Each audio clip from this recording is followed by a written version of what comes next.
السلام علیکم ورحمۃ اللہ وبرکاتہ۔ پیارے دوستو، میں آج آپ سب کے لیے ہمارے نبی صلی اللہ علیہ وسلم اور ایک ہرنی کا واقعہ لے کے آئی ہوں۔ اسے بہت ہی دھیان سے سنیے اور اپنے گھر والوں کو بھی سنائیے۔ ایک دن ہمارے نبی صلی اللہ علیہ وسلم جنگل کے راستے سے کہیں جا رہے تھے۔ پیچھے سے انہیں آواز آتی ہے، یا رسول اللہ صلی اللہ علیہ وسلم۔ دیکھتے کیا ہے، پیچھے مڑ کے کہ کچھ بھی نظر نہیں آتا کہ وہاں کوئی نہیں ہے۔ پھر ہمارے نبی آگے چلتے ہیں، پھر انہیں 3 مرتبہ یہی آواز سنائی دیتی ہے، یا رسول اللہ صلی اللہ علیہ وسلم۔ ہمارے نبی جنگل کے اندر چلے گئے، اس آواز کو مطلب جہاں سے بھی وہ آواز آ رہی تھی وہاں سے آواز آئی۔ ایک ہرنی کو شکاری نے ایک جال میں قید کیے ہوئے تھا اور خود سو رہا تھا۔ تو ہرنی کہتی ہے، سن لے میری فریاد مدینے والے، سن لے میری فریاد مدینے والے، ایسی مشکل میں ہو امداد مدینے والے،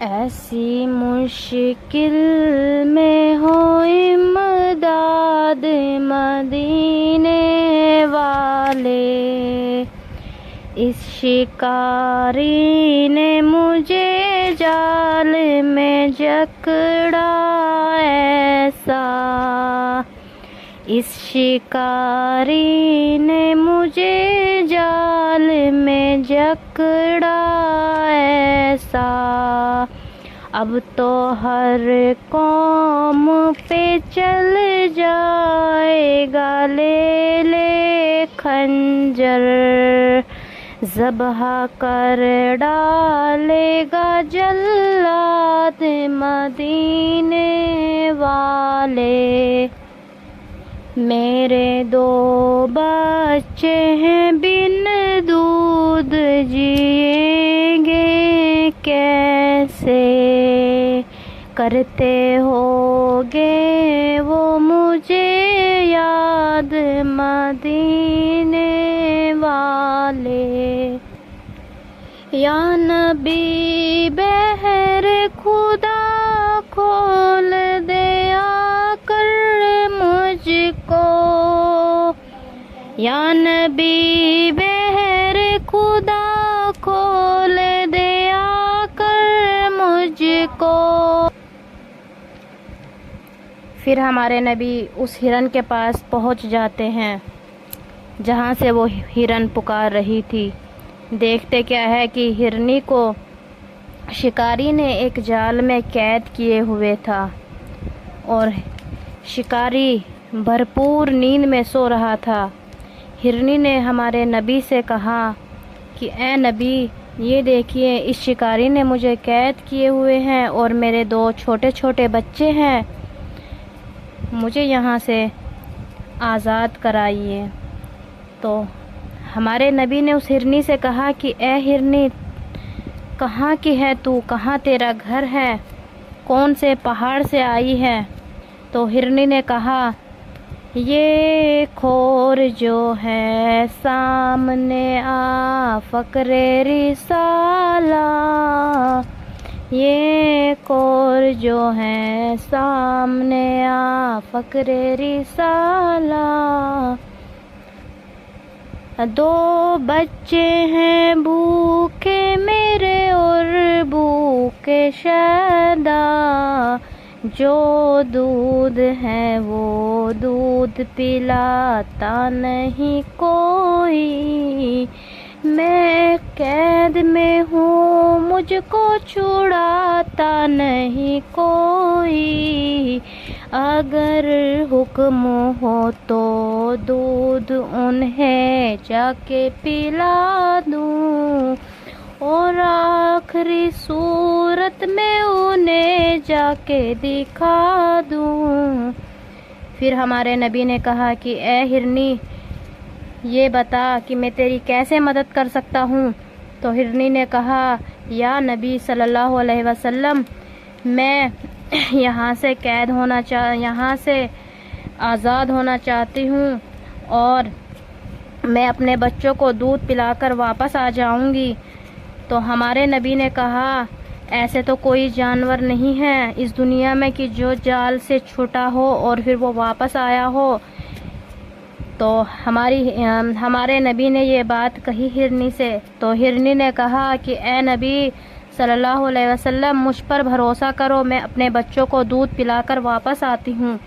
تو ہمارے نبی نے اس ہرنی کی بات پر بھروسہ کر لیا اور ہرنی کے پیٹھ پر ہاتھ پھیر دیا کہ جا اپنے بچوں کو دودھ پلا کر جلد ہی آنا، تب تک کے لیے میں اس جال میں رہتا ہوں، تو جلدی آنا۔ تو ہرنی وہاں سے چلی گئی، بھاگی گئی اور اپنے بچوں کے پاس جا پہنچی۔ تو بچوں نے کہا کہ ہماری ماں آ گئی۔ تو ہرنی نے بچوں سے کہا کہ بچوں چلو جلدی سے دودھ پی لو، مجھے کہیں جانا ہے۔ بچوں نے کہا کہ اے ہرن کی ماں، تمہیں کہاں جانا ہے؟ ابھی تو تم آئی ہو اور ابھی جانے کی بات کرتی ہو کہ اتنی ہماری مطلب ہرنی کی اندر سے اتنی اچھی خوشبو آ رہی تھی کہ بچوں نے کہا کہ اے ماں، تمہارے اندر سے اتنی اچھی خوشبو کیوں آ رہی ہے؟ تو بچوں سے کہا ہرنی نے کہ اے بچوں جلدی دودھ پی لو، میرے پاس زیادہ وقت نہیں ہے، تم مجھے دیکھ لو آخری بار اور میں تمہیں آخری بار دیکھ لیتی ہوں، جلدی دودھ پیو۔ بچوں نے کہا پہلے ہمیں بتاؤ کیا بات ہے؟ ہرنی نے بچوں سے کہا کہ اے بچوں، مجھے ایک شکاری نے قید کیے ہوئے تھا، تو ایک ہمارے جو نبی ہے صلی اللہ علیہ وسلم، میں نے انہیں اپنی جگہ اس لیے مطلب وہ میری جگہ پر ہے تاکہ میں تمہیں دودھ پلا سکوں، اسی لیے میں تمہیں دودھ پلانے کے لیے آئی ہوں۔ بچوں نے کہا ہمیں دودھ نہیں پینا ہے، ہمیں بھی وہیں جانا ہے جہاں آپ جاؤ گی۔ وہ ہرنی اپنے دونوں بچوں کو لے کر وہاں سے چل دی۔ اتنے میں شکاری کی آنکھ کھل گئی۔ شکاری ہمارے نبی سے کہتا ہے کہ اے اللہ کے بندے، یہاں پر تو میرا شکار تھا، آپ یہاں کیسے؟ ہمارے نبی نے کہا کہ اے شکاری، تمہاری جو شکار ہے وہ آ جائے گا۔ تو ہمارا جو شکاری تھا وہ بہت ہی زیادہ ہنس پڑا اور اس نے کہا کہ اے اللہ کے بندے، کبھی دیکھا ہے کہ کوئی جانور قید سے چھوٹے اور وہ واپس آ جائے؟ ہمارے نبی نے کہا نہیں، وہ ضرور آئے گی، اور اگر نہیں آئی تو آپ مجھے ذبح کر دینا، اور اگر آ گئی تو کلمہ پڑھ لینا۔ شکاری سے ہمارے نبی نے کہا کہ اگر وہ ہرنی نہیں آئی تو مجھے ذبح کر دینا، اور اگر آ گئی تو کلمہ پڑھ لینا اور یہ کام چھوڑ دینا۔ شکاری نے کہا ٹھیک ہے۔ شکاری انتظار کرنے لگا۔ ہمارے نبی صلی اللہ علیہ وسلم کی نظر جنگل کی اور پڑتی ہے۔ وہاں سے کیا دیکھتے ہیں کہ ایک ہرنی اور 2 بچے اپنے ساتھ لے کے آ رہی ہے۔ تو ہمارے نبی صلی اللہ علیہ وسلم نے کہا کہ دیکھ شکاری، نظر اٹھا کے دیکھ کہ 1 گئی تھی اور 3 آ رہے ہیں۔ شکاری نے دیکھا تو کہا کہ ہاں یہ بات تو سچ ہے۔ تو پھر ہمارے ہرنی شکاری کے پاس آ گئی۔ تو شکاری نے ہمارے نبی صلی اللہ علیہ وسلم کے قدموں میں گر کر کلمہ پڑھ لیا، لا الہ الا اللہ محمد الرسول اللہ صلی اللہ علیہ وسلم، اور یہ بات سچ ہو گئی۔ یہ بتائیے دوستو، یہ واقعہ کیسا لگا؟ اس واقعہ کو آگے بھی شیئر کریں اور ہمارے چینل کو سبسکرائب کریں۔ سبحان